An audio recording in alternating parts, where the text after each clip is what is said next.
Governor division जितने भी थाने नौकरी करने वाला है सबको निकाल दो, उस भर्ती को हम लोगों को दे दो और बंदूक भी हम लोगों को दे दो। हम करेंगे अपनी सुरक्षा, वो लोग नहीं कर सकते।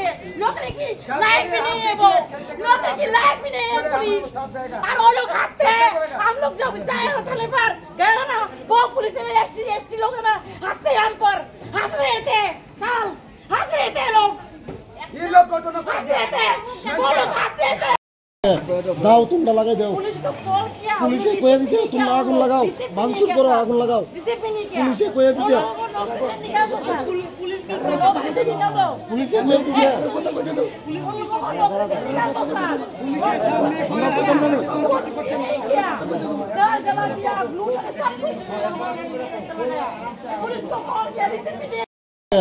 যাও তোমরা লাগাই দাও পুলিশে কয়ে দিছে তোমরা আগুন লাগাও ভাঙচুর করো আগুন লাগাও পুলিশে কয়ে দিছে পুলিশে কয়ে দিছে